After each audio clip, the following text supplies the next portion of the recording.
नमस्कार, news now देख रहे हैं आप और मैं हूं आपके साथ आयुष वांगनू। 1 फरवरी 2024 को फाइनेंस मिनिस्टर निर्मला सीतारमण द्वारा जो है बजट पेश किया गया। इस बजट में जो है काफ़ी जो है वादे जो है पूरे वादे जो है किए गए हैं सरकार द्वारा कि इस बजट में ये चीज़ें होगी। खासतौर पर अगर बात करें तो गरीब, महिला, युवा और किसान, इन पे तो जो ये सेक्टर्स हैं इन पर ज़्यादा जो है फोकस किया गया। हमारे साथ इस बजट पर बातचीत करने के लिए मौजूद है आम आदमी पार्टी के नेता प्रताप सिंह जयसवाल जी। इनसे जानते हैं कि क्या ये बजट जो है कोई चुनावी बजट है या ये आम लोगों के हित में है। जी सर। देखिए, जिस तरह से आपने इनकी उपलब्धियां बताई कि इन्होंने इस तरह के वादे किए, पहली बात है कि जी इस जो अंतरिम बजट जो पेश किया गया वित्त मंत्री द्वारा, इसमें 18 लाख करोड़ का घाटे का बजट है। यहीं से दर्शाता है कि सरकार जो है वो कर्जे में है, जो देश पे जो कर है वो बढ़ चुका है। ऐसी कौन सी मजबूरी थी कि इतने घाटे का बजट इन्होंने पेश किया। उसके साथ दूसरा, जहाँ पे आपने कहा कि ये नौजवानों के लिए, महिलाओं के लिए रोज़गार की तरफ जो इन्होंने एक इशारा किया है, मुझे बताइए आज नौकरियों, जो सरकारी नौकरियां वो तो लगभग ख़त्म हो चुकी है। यही प्रधानमंत्री थे जिन्होंने सालाना 2 करोड़ नौकरियां देने का वादा किया था, लेकिन आज वो वादा पूरा नहीं कर पा रहे हैं। तो जहां से दर्शाता है कि रोज़गार के मामले में तो बिल्कुल ये सरकार जीरो है। दूसरी तरफ आपने महिला और किसानों को लेकर बात की। मुझे बताइए, किसान आज भी कह रहा है कि मुझे अपनी फसल का तयशुदा मूल्य जो है वो मिलना चाहिए, समय पर मिलना चाहिए, लेकिन ना तो आप उसको वो सुविधाएँ दे पा रहे हैं, ना तो उसको उसकी फसल का सही मूल्य मिल पा रहा है। तो यूँ कहें कि ये जो बजट था, ये लोकसभा चुनाव को देखते हुए इन्होंने पेश किया है, ताकि इन्हें पता कि भारतीय जनता पार्टी आज ज़मीनी सतह पे, धरातल पे कहीं भी नहीं है। तो लोगों को लुभावना बजट दिखा के कि लोग हमारी तरफ जो मत का दान करें, तो मुझे लगता है ये सरकार विफल है। इनका बजट देश हित में नहीं है। ये पहले ही बजट जो है मुझे लगता है घाटे का बजट है, और इसमें देश में ना तो रोज़गार बढ़ेगा, ना तो देश में कोई इंफ्रास्ट्रक्चर बढ़ेगा, ना तो किसानों को फ़ायदा, ना महिला को, ना नौजवान को, और ना ही भारत की जीडीपी को इससे कोई फ़ायदा होने वाला है। जैसे वुमेन एम्पावरमेंट की भी बात की या विकसित भारत की आप बात करें तो वो भी आजकल जो काफ़ी ट्रेंड कर रहा था, तो उसके बारे में क्या कहना देखिए, पहली चाहिए? बात है, विकसित भारत की बात की है, वित्त मंत्री ने खुद ही कह दिया कि 2047 में भारत विकसित भारत बन जाएगा। तो मुझे बताइए, तो सरकार अभी जो विकसित भारत की जो यात्राएँ कर रही थी, जिनमें ये सरकारी तंत्र का उपयोग कर रहे हैं, सरकारी ही अधिकारी हैं, सरकारी पैसा, सरकारी होर्डिंग है, सरकारी खाना-बाना सब सरकारी है, सरकारी खजाने को चपत लगा रहे हैं, लेकिन अपने भाजपा के नेता वहाँ भेजते हैं ताकि लोगों में प्रचार हो सके। तो अगर भारत ही विकसित 47 में होगा, तो आप विकसित भारत की यात्राएँ क्यों करवा रहे हैं? आप खामखा देश के पैसे को चपत लगा रहे हैं। दूसरी तरफ आपने वुमेन एम्पावर की बात की। मुझे बताइए, आपने वुमेन एम्पावर की बात की, मुझे बताइए कितनी सुरक्षा आप महिलाओं को दे पा रहे हैं? आपके बड़े सारे ऐसे राज्य हैं जहाँ पे महिलाओं के प्रति जो क्राइम रेट है वो बड़ा हाई है। तो मुझे लगता है इस तरह से सिर्फ कह देना संसद के पटल पे, जहाँ हम जिसको एक मंदिर के समान समझते हैं, जहाँ देश की जनता का भाग्य बदला जा सकता है, लेकिन आप वहाँ पे बैठ के, उस पटल पे बैठ के भी आप झूठ बोल रहे हैं। तो इसलिए सरकार बिल्कुल विफल है। और इसके साथ ही मैं आपको बता दूँ, इसके साथ जुड़ती हुई बात अगर जोड़ी जाए, तो इन्होंने 1000 नए विमान बनाने की भी बात की है। तो मुझे बताइए, मोदी साहब ने तो ये कहा था कि हम नई ट्रेनें देंगे, आप तो उसी पुरानी ट्रेन के डिब्बे को पेंट करते हैं, 4 होर्डिंगें लगाते हैं और वंदे भारत बना के आप पेश कर देते हैं। 6.5 लाख करोड़ का जो बजट दिया गया डिफेंस को, उसमें भी उन्होंने इंक्लूड किया है इसको, बजट को इसमें भी देखिए, डिफेंस को भी। मैं कह रहा हूँ जिस सेक्टर में ये पैसा दे रहे हैं, मंशा क्या है उसकी। बाकी आपने देश को प्रगति देनी है, जहाँ आपने सिर्फ अंडानी अंबानी को ही फ़ायदा पहुँचाना है।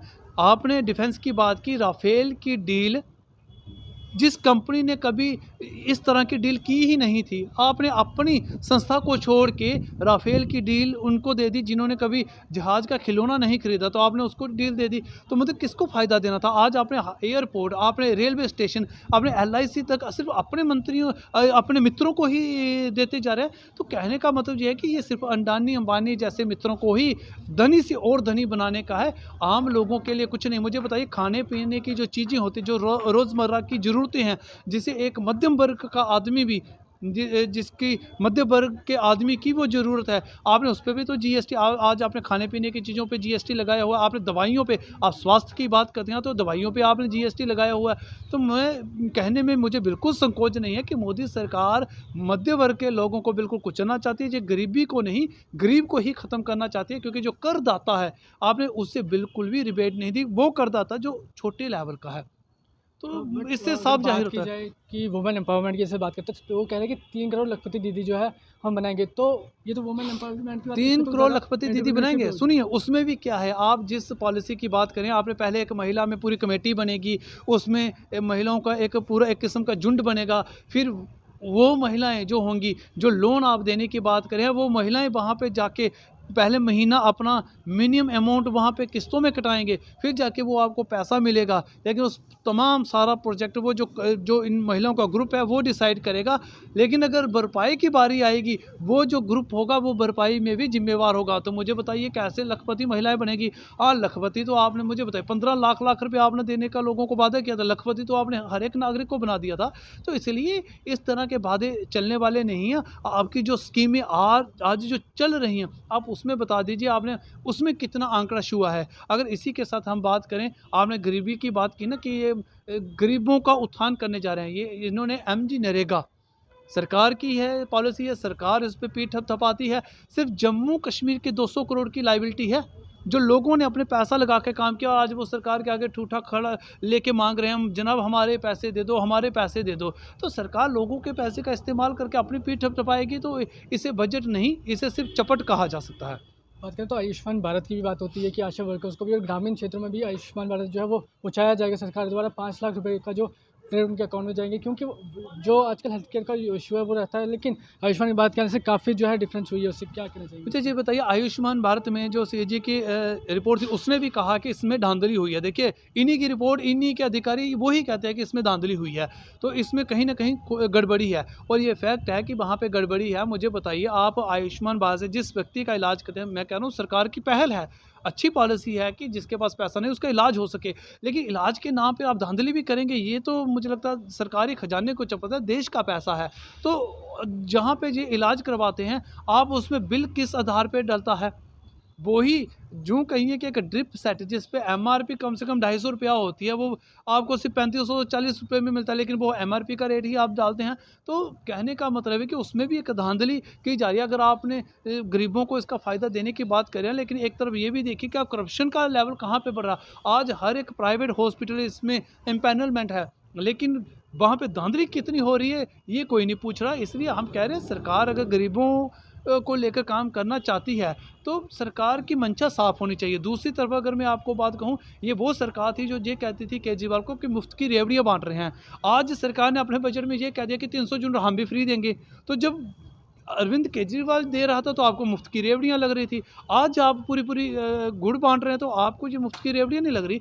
तो कहने का मतलब सरकार को समझ आ गया कि रोज़मर्रा की जो ज़रूरतें हैं, स्वास्थ्य, शिक्षा, बिजली, पानी, इस पे गरीब का हक है और गरीब को मिलना चाहिए। तो लेकिन सरकार सिर्फ वोट बैंक के लिए, और ये बजट ओवरऑल अगर घुमा के हम देखा जाए, कान इधर से पकड़े या उधर से पकड़े, बात एक ही रहेगी कि लोकसभा का चुनाव है और सरकार अपने चुनाव को देखते हुए इस तरह का लुभावना जो अंतरिम बजट पेश किया, ताकि लोगों में एक ये मैसेज डाल दिया जाए कि सरकार आपको बड़ा कुछ देने जा रही है, लेकिन सच्चाई ये है कि सरकार देने कुछ नहीं जा रही। ये वो सरकार है जिसने जन धन योजना के खाते खुलवाए पहले, आज उसी खाते में अगर आप पैसे डालते हो या निकालते हो, आपको उसको भी चार्जेस देने पड़ते हैं। आप अगर पैसा जमा करवाने जाते हो, आप उसको भी आपको टैक्स देना पड़ता है। ये वही सरकार है। हम जानते हैं सरकार की नीयत को, इस सरकार की नीयत ही खोटी है। बात की जाए तो बजट में ये भी कहा गया कि 3 करोड़ जो है पीएम आवास योजना की तरफ से जो है घर बना के दिए जाएंगे गरीबों को, तो क्या कहना चाहेंगे उस पर? क्योंकि डेवलपमेंट देखिए, सरकार घर बना के दे रही है, बड़ी अच्छी पहल है कि सरकार घर बना के दे रही है। कोई पहली सरकार नहीं है। जब प्रधानमंत्री आवास योजना से पहले इंदिरा गांधी आवास योजना भी हुआ करती थी, इसलिए पिछली सरकारों का चलाया हुआ प्रचलन है, उसी को सरकार कंटिन्यू कर रही है। लेकिन सरकार घर किसको बना के दे रही है, पहले ये जानना बड़ा ज़रूरी है। आपने जो क्राइटेरिया रख दिया, मुझे बताइए आपका क्राइटेरिया कि किस गरीब को आप घर दोगे? अब वही सरकार है जो मतलब गरीबों के घर छीनने पे तुले हुई है। मुझे बता दीजिए, एक छत आप देते हैं, एक छत के बदले में आप उस गरीब को निचोड़ कितना रहे। दवाइयों पे आपने टैक्स है, खाने पीने पे आपने टैक्स है, उसकी ट्रैवलिंग पे आपका टैक्स है। तो मुझे बताइए, आप एक छत देने के बजाय उसे ले ही इतना रहे हैं। अगर आप स्वास्थ्य, उस गरीब को स्वास्थ्य भी तो चाहिए ना, स्वास्थ्य आपने नहीं दे पा रहे, उसको आने जाने के लिए सुविधा चाहिए, वो आप उसको नहीं दे पा रहे। खाने के लिए, रोज़मर्रा की ज़िंदगी के लिए उसको खाने पीने की सुविधा चाहिए, अब वो कर के दायरे में रखा हुआ है। उसके बच्चों को शिक्षा चाहिए, शिक्षा आपने करके दायरे में रखी हुई है, उसके साथ ही उसको उस गरीब को बिजली और पानी चाहिए जिस पे आपने टैक्स ठोका हुआ है। आप मुझे बताइए किस गरीब का उत्थान करने जा रहे हैं? किस गरीब को? उस गरीब के बच्चे को आप शिक्षा नहीं दे पा रहे, उस गरीब के बच्चे को आप रोज़गार नहीं दे पा रहे। तो मुझे लगता है ऐसी शर्त आप किसी गरीब, वो गरीब ही कहता होगा ऐसी शर्त मुझे नहीं चाहिए जहाँ पे मेरे आने वाली पीढ़ी का भविष्य जो अंधकार में हो, और वो शर्त गरीब नहीं चाहता जिसमें देश और कर्ज़ेदार हो जाए। हालाँकि चुनावी मतलब कुछ महीनों में आने वाले, तो क्या ये कोई चुनावी बजट है? आपको लगता है ऐसा कि चुनाव के लिए देखिए बजट सामने दर्शाता है कि चुनावी बजट है, चुनाव को देखते हुए ही इस तरह का बजट लाया गया है। और इस तरह का बजट खासकर तब जब चुनाव लगभग 2 महीने में चुनाव होने वाला है, और 18 लाख करोड़ का घाटे का बजट पेश करने का मतलब ही यही है कि चुनाव को देखते हुए किया गया है। तो बीजेपी को, भारतीय जनता पार्टी को पता है कि हमारी आज ज़मीन बिल्कुल खिसक चुकी है। लोगों को पता है कि आज लाल किला भी एक प्राइवेट कंपनी के पास है। लोगों को पता है कि आज तमाम जो एयर इंडिया को खोखला करने वाले यही मोदी साहब हैं। लोगों को पता है कि रेलवे स्टेशन तक आज बेचे गए हैं। लोगों को पता है कि आज LIC तक बेची गई है। इसलिए आज जनता, देश की जनता को सब पता है कि आज देश किस स्थिति में है। तो इसीलिए लोगों को गुमराह करके भारतीय जनता पार्टी सोचेगी कि हम 400 पार करेंगे, तो ये उनका अधूरा सपना है जो कभी भी पूरा होने वाला नहीं है। यूँ कहा जाए कि ये गरीब के लिए बजट नहीं, गरीब के लिए चपत है। धन्यवाद हमसे बात करने के लिए। तो जैसा कि आपने देखा, प्रताप सिंह जम्वाल जी जो कि आम आदमी पार्टी के नेता, इनके द्वारा कहा गया कि बिल्कुल ये चुनावी बजट है, किसी की ये सहायता का बजट नहीं है, बल्कि ये जो है चुनावी बजट है जो कि सरकार द्वारा लाया गया है। चुनाव के कुछ समय पहले ही इस बजट को जो है ये पेश किया गया लोगों के सामने। तो क्या आपको लगता है कि ये चुनावी बजट है, या फिर कि ये जो लोगों के लिए बजट, ये जो बजट है ये लाया गया है? आप कमेंट करके ज़रूर बताएं अपनी राय, और आगे के अपडेट्स के लिए बने रहे द न्यूज़ नाउ के साथ।